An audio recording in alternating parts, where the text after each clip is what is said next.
Dobar dan dragi ljudi, za sve vas koji se prvi put susrećete sa mnom, ja sam Branimir Kamber i snimio sam dokumentarni film o Zadru koji se zove U što igra. Prolazim kroz svoje odrastanje u Zadru 90. godina, sjećam se heroinske ovisnosti, košarke i rata. To su tri teme koje su itekako zakačile moj grad u mom odrastanju. Prije nekoliko dana sam izbacio video kamberizam sa naslovom Tražim Srbina ili Srpkinju za izjavu.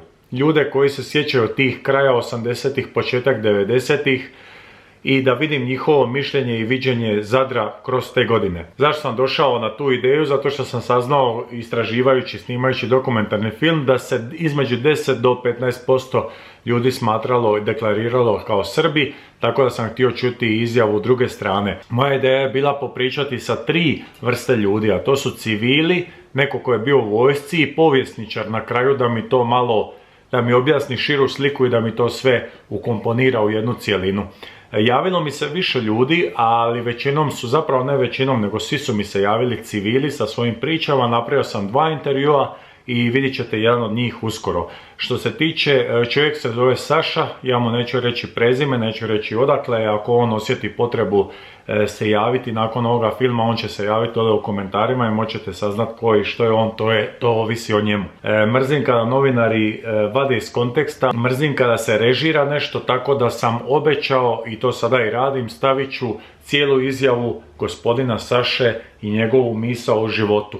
Ono što je vrlo bitno reći, ja se nisam s njim došao svađati, nisam se došao čak s njim ni raspravljati, došao sam ga poslušati. I još jedna jako bitna stvar koju želim napomenuti. Svi vi debili koji vrijeđate, koji psujete, koji omalovažavate na najnižem nivou, za vas imam jednu jako lošu vijest, a to je da će svi komentari na ovome videu biti kontrolirani. Znači uopće nećete moći vani izaći. Nevjerovatno zadovoljstvo mi pruža činjenica kad dođem na YouTube, YouTube mi kaže pregledaj komentare. Ja provrtim kroz komentare za taj video i shvatim da ima jednostavno tih pačenika koji nemaju u životu muda ni znanja napraviti nešto konkretnije nego ići psovati nekoga preko nečijega videa. U ovom slučaju ići psovati tamo nekog Sašu preko mog videa.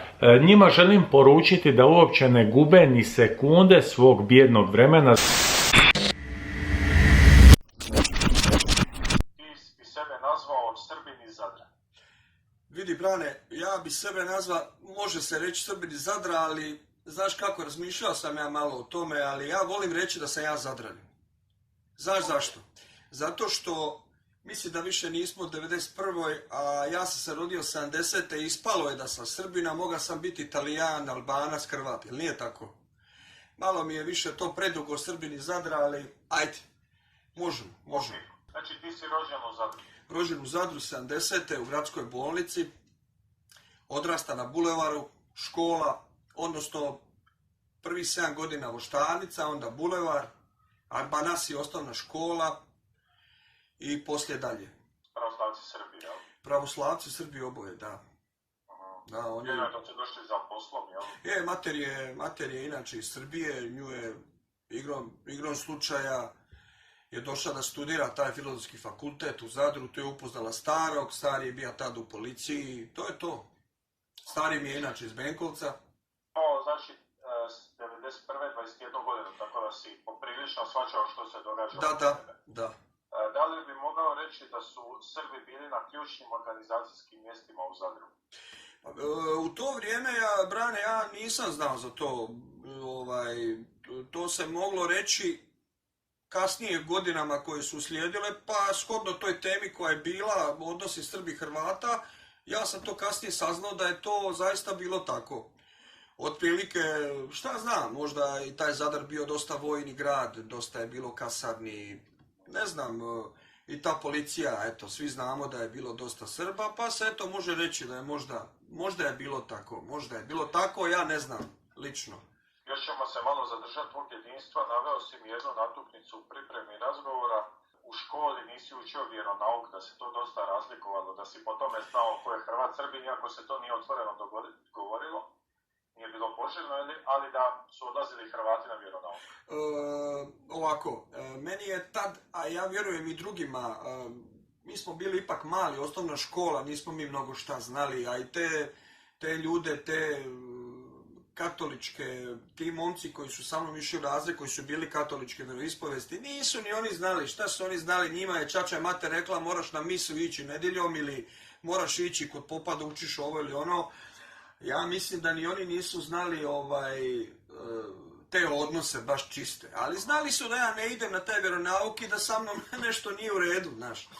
Sad, mislim da ne stoji ono da je u staroj Jugoslaviji bila neka specijalna zabrana da se ti izražavaš i duhovno, razumiješ? Ja mislim da je to bilo čak i slobodno. Ne znam za ove koji su bili u tim partijama, ali ja mislim da i mi kao klinci smo išli na slavu u Benkovac, tako da ja nisam vidio tu neki problem i neku strahovladu onda one Jugoslavije. Je li u tvom razredu bilo većina učenika koji su išli na vjeronauk? Pa igrom slučaja, ja sam, jedna moja frendica, dan danas Marina Strenja, ja je pozdravljam ako će gledati ovo, ona meni kaže da stvarno, ja mislim da sam ja bio jedini Srbin u tom razredu. Ali ja sam bio recimo A razred, ali već u B razredu je bilo više od pola, ja mislim da ih nije išlo. To znači da neka igra slučaja, koincidencija da sam ja možda bio jedini, eto. Što se tiče samog odrastanja, jesi imao neugodnosti u Zadru? Takmičilo se znači 83. 4. 5. 6. Ne, nikad. Znači, spomenuli smo da su ti otac i majka Srbi, da su do 94. bili u gradu Zadru, Jesu. Pa eto malo više o tom iskustvu. Znaš kako, moj čača i mater, oni su decenijama proveli u Zadru, to je njihov grad i bez obzira na rat i na sva sranja, oni su odlučili da ostanu tu gdje jesu, to je njihova okolina, okruženje, prijatelji, Hrvati, ovi ili oni, nije bitno. Oni su riješili su da ostanu i to je to. Jednostavno, mater je radila u Ninu za vrijeme rata, znam da mi je pričala da je radila za vojnu industriju, da li granate ili nešto, ili čaure, nemam pojma. Uglavnom, žena je radila sve normalno, čača je već bio u nekoj proceduri penzije, tad su ga nešto dobro, on je već stariji, malo bio čovjek. Uglavnom, oni su proživjeli sve što je svaki Zadranin proživio za vrijeme rata i granate i bombardovanje, s tim što nisu imali nekih problema, onako velikih, ali opet ljudi su ih gledali drugačije.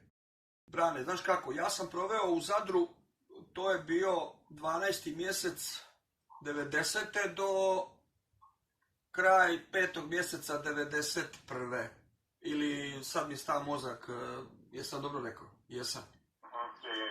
Tako, bio sam u Zadru 5 mjeseci za vrijeme. Osjećalo se to, već te podjele po kafićima, sjećam se, bio je kafić na bulevar, onaj poznati akvarijum ili akvarij, ne znam da li ti znaš, da si čuo. Nebitno je. To je ono važio za kao srpski kafić, ali svi su kafići tamo bili uglavnom srpski ili albanski, ja ne znam da li je neki Hrvat držao kafić tada na bulevaru, igrom, ne znam zašto je to tako, ali tad se to puno osjećalo, meni je to bilo nejasno, ja sam imao puno frendica, Hrvatica, družio sam se više sa ženskim dijelom, takav sam bio, otkud znam, i onda mi je malo ovako i njihova spika bila malo drugačija, malo su me drugačije gledali i pravo da ti kažem, u tih 5 mjeseci se sabilo to sve neko ludilo koje nije trajalo ne znam koliko, znaš. U tih 5 mjeseci se desilo da sam, noćno su nazvali telefonom, jebe ti mater četničku, seli se, ovo, ono, nije ti sve jedno, onda... Jesu te to zvali obični ljudi, civili, susjedi? Pa vidi, brane, nemam pojma ja ko je zvao. Kako ja to mogu znati, znaš. Ali mislim... Pa nemam pojma. Uglavnom nisu bili stariji ljudi. To je neko mlađi bio u ono vrijeme. Pa napisali su na vratima bijelo farbom trofazni cigan. Znaš, i tako neke stvari. U sandučiće ono bilo ubacivano, selite se iz stanova i tako. Nije, bilo je... Da je mama ipak ostali. Oni su ljudi ostali, mislili su da je to par budala, da razumiješ to, oni su jednostavno vjerovali da će rat, da to ne može trajati, da je to nešto prolazno. Na kraju je i bilo prolazno. Oni su bili dobri jedni ljudi, pošteni i nije bilo razloga da neko prema njima bude drugačiji. Ali vidi, ono vrijeme je bilo, padne granata i ti sad hoće da se osvetiš, a kome ćeš nego nekom Srbinu koji je tu najbliži, znaš. Rekao si jednu interesantnu crticu kad si došao studirati na fakultetu u Beogradu da nisi znao ćirilicu. A Brane, ko je zna ćirilicu? Niko nije zna ćirilicu, znaš. Ja sam, to što sam Srbiji nije mijenjalo da sam iz Dalmacije, pazi. Ja sam otišao u školu u Beograd i mislio sam da će biti knjige na latinici, ali boga mi sam se prešao. Sve je bilo na ćirilici, tu se je veliki problem, veliki zaostatak i mnogo sam truda morao uložiti da uhvatim korak sa ostalim. Da, to je bio problem. Vidi, ćirilica, kinesko pismo, to ti je to. To se u Zadru nije prakticiralo, ja? Nije, to je bilo vrlo malo na nekom nivou, ne znam, vrlo malo se učilo u onoj Jugoslaviji, ne znam zašto je to tako. Drugačije je bilo u Srbiji su, koliko ja znam, u to vrijeme jedne nedelje su pisali na latinici, druge na ćirilici. I mislim da su u Srbiji ljudi potkovaniji, znaš, sa latinicom i ćirilicom. Ali dobro, tako je bilo. Dobro. A reci mi, kad si došao u Beograd, jesi imao neugodnosti? Sad si ti došao iz Zadra u Beograd. Imao sam. Možeš malo o tome? Imao sam. Prvo, ja nisam govorio ekavicom. Ja sam govorio čakavicom, a mogao sam biti Srbin 100 puta, ali, znaš, to je bio problem. Ali dobro, to se prevazišlo vremenom, tako da to možda nije bilo tokog opsega, znaš, tako da možda, eto. Bilo je ono u kratkim nekim intervalima, ali kasnije se to izgubilo, to, pošto sam i ja već se uhodao u sve to, tako da, ali bilo je tih početnih problema, da. Sklop okolnosti oko tebe, di si ti rekao, nazad više nema? Pa pravo da ti kažem, to je bio kad su mi čače i mater došli u Srbiju. To je bilo... Znači, između 91. kad si otišao i njihovog dolaska nisi išao nazad u Zagreb? Ne, nisam, kako, nisam mogao, nije bilo načina, ali moji su roditelji morali napustiti Zadar jer nisu bukvalno imali od čega da žive. Mater je dobila otkaz 94. iako je proživjela svo to vrijeme. Čača u penziji malo i oni su morali otići, što bi se reklo, trbukom za kruhom. Znači, malo je to apsurdno da se ostali cijeli rat, a otišli su poslije rata. Ja sam to shvatio tragično, jer dok god je bila ta veza sa Zadrom, roditelji tamo, ja sam osjećao i tu neku dubinsku vezu, a kad su oni otišli, to se izgubilo. Jeste vi imali svoje vlasništvo? Mi smo imali svoj stan, da, i stari ga je uspio prodati za neke male pare, ali opet bilo je tu i dobrih ljudi u to vrijeme. To vrijeme je bilo gadno i sam znaš kako je, u ratu izađe iz čovjeka najgore, znaš. Međutim, bilo je tu prijatelja, ljudi koji su godinama bili tu u okruženju i to je neki mesar tu sa bulevara, kupio je stan, dao je jednu cifru, finu cifru, dao i rekao je, rekao je moj čači bukvalno, dajem ti ovu cifru zbog sebe samoga, da ga ne bi grizlo sutra. Da je na nesreći drugog. Tako je, i ja pravo ti kažem svaka mu čast. Ne Bože da se izrugujemo tuđoj kulturi, nego je bilo interesantno da si ti rođen u Zadru, kad bi vidio srpskog popa si mi rekao da bi ti on bio čudan pojavom. Pa išli smo na... kulturološka razlika. Išli smo na te slave i mi smo se plašili popa kao da je Sanđavo. A znaš kako, visok čovjek s bradom, u crnini nekoj priča grubo i to je nama bilo, mi smo bižali od toga kao dica, tako da meni to tad ništa nije značilo, znaš, tako da eto, meni je to ostalo malo u nekoj teškoj uspomeni, to, te slave i to. Što tebi danas kad kažeš Zadar? Što tebi danas prođe kroz? Evo, prođe mi ovo, to mi prođe, tim osjetim neku težinu, žao mi je. Žao mi je, rekao sam ti jedva, valjda ću nekad pogledati taj tvoj film, vidim da se ljudi mnogi bune što ga nema, vidim da se ljudi bune na što ga neće biti na YouTube-u, ali vidi, volio bi da vidim ipak taj rat iz te neke perspektive, neke normalne, tvoje, neke ljudske i da vidim kako je to bilo tamo tada ali vidi, ja jesam otišao iz Zadra, ali Zadar nikad nije otišao iz mene. Da se malo vratimo na to pitanje kad si rekao kada pomisliš na Zadar, je li i težina, je li je negativnost? Nema negativnosti, nema negativnosti, vidi, težina, ona bol, ja odmah se sjetim onih vrućina, onog ljeta, kolovara, bazena. Jazina, rekao si mi da si išao u Jazine. Evo, sad sam se naježio. Jazine, znači košarka, to je moja ljubav velika i svaki trenutak sam provodio u Jazinama. Znači, na poluvremenu su nas ovi puštali, nas dicu, da uđemo i da gledamo pola utakmice, to je meni bilo sve na svijetu. Da se dotaknemo malo i to uvijek je teško pričati, čim kažeš riječ rat, nekom si se zamjeriti odmah. Što bi ti, sad čovjek svojih godina i to kako ti gledaš na sve to, što bi ti rekao gdje je srpska strana najviše pogriješila, gdje je Hrvatska? Ja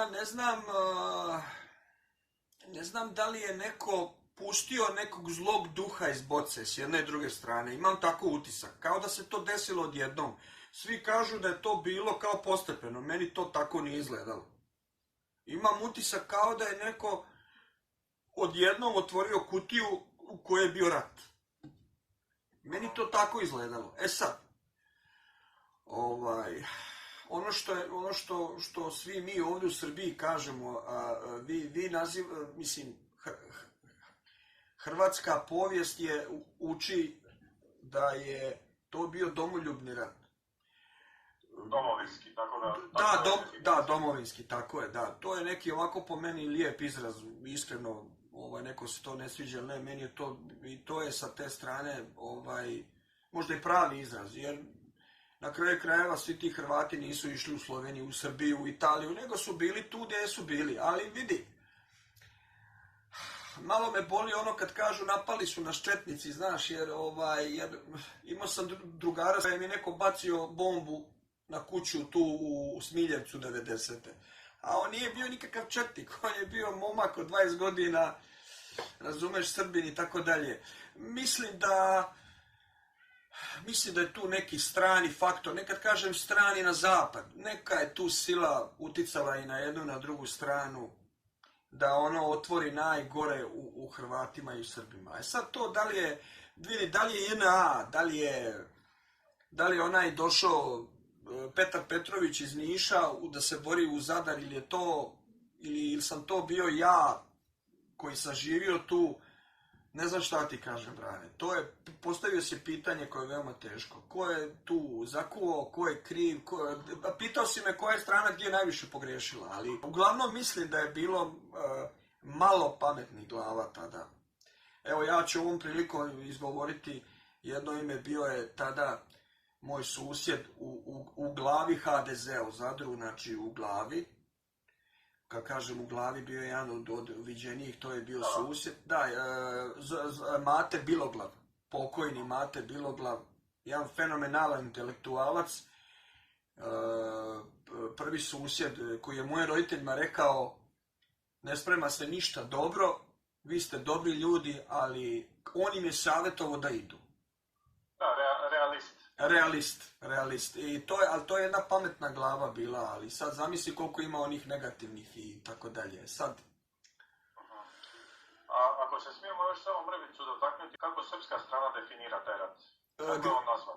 Građanski rat. Građanski. Vidi, ja sam u školi učio definiciju građanskog rata. Da li se ona može primijeniti na ove naše prostore? Trebalo bi. Nekad je bila jedna Jugoslavija,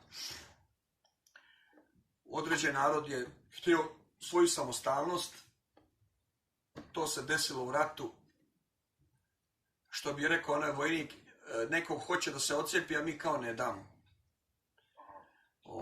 Sad, Ja mislim da hrvatska strana govori o Domovinskom ratu isključivo zbog toga što zna da je i ta neka potpora Srbima dolazila iz Srbije. I to je, ima i toga, tako da, ja mislim da je ispravno reći jedno i drugo. Ali u Srbiji se to vodi kao građanski rat. Ako je došlo do podjele među ljudima, kako se na primjer iz Srbije definira ko je točno napadao, ko su bili ti ljudi? Jedina tada oružana sila je bila JNA, je tako? A svi znamo da je JNA 80%, 70% ljudi su bili Srbi. Ali ja znam mnogo i Hrvata koji su bili. Mislim da je to bilo tada, Brane, ludilo. Evo, iskreno, meni je nejasno da ti staviš minobacač i da ga ispališ na neku zgradu gdje žive neki ljudi. Iskreno, to da su Srbi, Hrvati, Eskimi, Norvežani, meni je to nejasno, ali mislim da je to bilo tad ludilo i da je malo ko trezveno razmišljalo, znaš. Nikoga ne branim, ali ovo što ti kažem, ja nisam upoznao, rekao sam ti jedno ime, za koga znam sigurno da je bio s te strane i koji je tražen od Hrvatske i dan danas. Znam za to ime, ali ne znam mnogo ja ljudi. Ja ne znam. Mi ćemo tu lagano završiti sa snimanjem, a sve ostalo ulazimo u politikanstvo i polemiziranje. Tako je. Evo, ja, Brane, bi iskoristio priliku da pozdravim sve Zadrane, da poželim svima sve najbolje, pogotovo tebi, tvom filmu i tvom radu. Što se tiče filma, pogledat ćeš ga sigurno. Hvala ti puno. Ja ću sad jednu kratku...